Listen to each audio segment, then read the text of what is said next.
Olá, estamos mais uma vez aqui juntos para estudarmos a palavra de Deus. Vamos orar? Obrigado, Pai querido, por esse privilégio de termos a Tua palavra em nossas mãos. Que o Teu Santo Espírito nos ilumine para entendermos essa leitura, Pai. Pedimos e agradecemos em nome de Jesus. Amém. Então, a leitura de hoje, Marcos capítulo 1, versículo 29 ao 34. Eu vou lendo e explicando já, tá bom? Versículo 29. E saindo eles da sinagoga, foram com Tiago e João diretamente para a casa de Simão e André. Então, novamente, os quatro reunidos, né? Os mesmos pescadores que Jesus tinha chamado, né? Continuam juntos. E depois de estudarem a palavra de Deus, né? No sábado, na sinagoga, né? Foram provavelmente almoçar, né? Na casa de Simão, né? E lá o que acontece? Versículo 30. A sogra de Simão achava-se acamada com febre, e logo lhe falaram a respeito dela. Então, versículo 31. Então, aproximando-se, tomou-a pela mão, e a febre a deixou, passando ela a servi-los. Então, aqui, essa doença, né? Hoje, uma pessoa com febre, né? Não parece muita coisa, mas naquela época, né, que não tinha antibiótico, não tinha, né, a medicina avançada, né, febre era risco de morte, né, uma pessoa doente assim, né, e ela estava acamada já, né, então, Jesus, aproximando-se, tomou-a pela mão e a febre a deixou. E aqui, que coisa interessante, né, então, aqui com o toque, né, Jesus curou, né, então, mostra aí o poder, né, do toque de Jesus, né, não somente para o corpo, mas também para a alma, né? E a febre a deixou, passando ela a servi-los. Então aqui mostra o que acontece com a pessoa quando ela recebe o toque curador de Jesus, toque curativo de Jesus, né? Ela é curada, ela é restaurada, ela é salva, não para ficar na ociosidade, não para ficar pensando em si mesmo, mas para servir ao próximo. Então, a sogra de Pedro é um grande exemplo para nós nesse sentido aí, né? Então, quando Deus nos chamou para nos curar, né? E nos resgatar, nos libertar. E ao sentirmos nos curados, né? Ao sentirmos nos restaurados. E nesse processo, porque nem tudo, não é em tudo que somos, né, restaurados, né? Sempre tem uma porcentagem, sempre tem uma área da nossa vida que a gente precisa estar sempre buscando esse tratamento divino, né? Mas naquilo que nós fomos restaurados, curados, né? Devemos servir aos outros, né? Então isso é muito importante. Tudo que Deus faz não é da nossa vida, não é só para nós, é para que possamos servir ao nosso próximo. E agora versículo 32 e 33. À tarde, ao cair do sol, trouxeram-lhe a Jesus todos os enfermos e endemoniados. Versículo 33, toda a cidade estava reunida à porta. Então aqui mostra, né, que eles eram judeus, né, então eles tinham o costume de guardar o sábado. E aqui, ao cair da tarde, a tarde, ao cair do sol, né, significa o pôr do sol. Então, naquele tempo, né, que o povo de Deus guardava o sábado ali, existia o momento para começar o sábado, né? Naquele tempo não tinha relógio, né, como nós temos hoje. Então, e Deus o sábado, né, para Deus era um dia importante, né? Eu, como adventista, né, creio que continua sendo, né, um dia importante. Mas vamos supor que, né, vamos considerar ali o passado ali, né?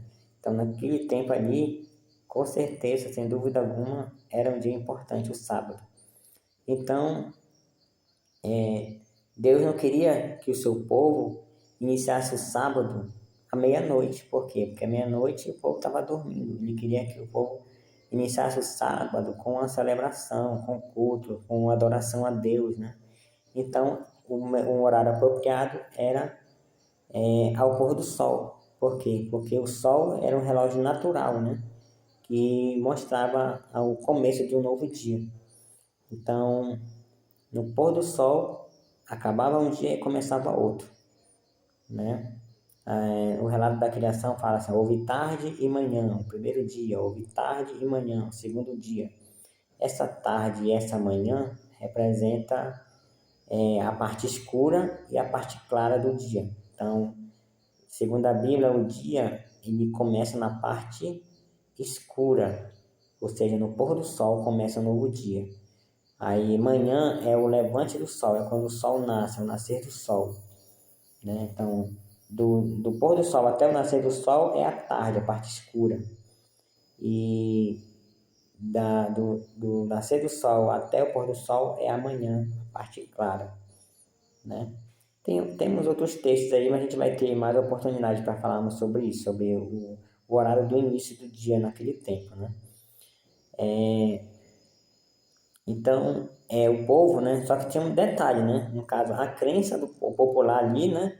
É que não poderia ser feita cura dia de sábado. Isso foi motivo de muita discussão entre Jesus e os fariseus, né? Que ele fazia curas no sábado, né? Jesus não se importava com essa questão, né? Porque ele dizia o quê? A gente vai ver ainda no livro de Marcos, né, sobre essa questão. Então, Jesus, ele curou a sogra de Pedro sem problema nenhum. Era sábado e não teve problema nenhum. Só que as pessoas, né, que queriam também ser curadas por Jesus, elas esperaram até o pôr do sol, né? Não foi porque Jesus disse para elas esperarem, né? Foi elas que quiseram esperar, né? Aí quando chegou o pôr do sol, né? Que começou ali já o primeiro dia da semana, então toda a cidade estava reunida à porta, ali com os seus enfermos, né? Que endemoniados, né? Eles viram, né, o que aconteceu na sinagoga, né? Que ele expulsou o demônio de um homem lá, né? Que se manifestou ali na sinagoga, né? E então eles trouxeram pessoas endemoniadas também para serem curadas, né? E assim também curados do espírito e também do corpo, né? Com doenças físicas também. Então o versículo 34 diz o que Jesus fez, né? Diante daquela situação que as pessoas vieram trazer seus enfermos, né? E ele curou muitos doentes de toda sorte de enfermidades. Também expeliu muitos demônios, não lhes permitindo que falassem, porque sabiam quem ele era. Então, novamente, o segredo messiânico aqui mostrado, né? Que eles não podiam, eles não deixavam eles falar, Jesus não deixava eles falarem, né? Porque eles queriam atrapalhar, né? Atrapalhar os planos de Jesus, né? Que Jesus não poderia se revelar como Messias antes do tempo, né? Tinha o tempo certo. E já os demônios já queriam atrapalhar tudo, né? Fazer ele morrer antes do tempo, né? Tinha que tudo acontecer no tempo certo, né? Como a gente já viu aí, né? Tinha o tempo certo dele. Ele nasceu no tempo certo, ele foi batizado no tempo certo, morreu e ressuscitou no tempo certo, né? Então esse foi o estudo de hoje, né?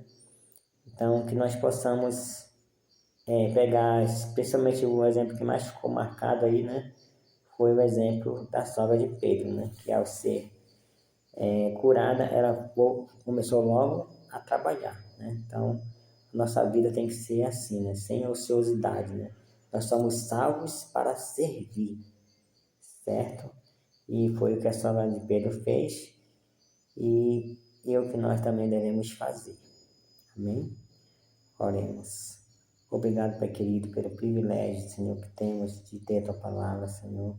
E ter, Pai, diante de nós o poder do Teu toque curador, Senhor, que pode curar nosso corpo e a nossa alma, assim como o Senhor fez com a sogra de Pedro, assim como o Senhor fez com esse endemoniado na sinagoga e com essas muitas pessoas, né, naquela noite de domingo, né, naquela noite do primeiro dia da semana, que o Senhor curou tanta gente, Pai.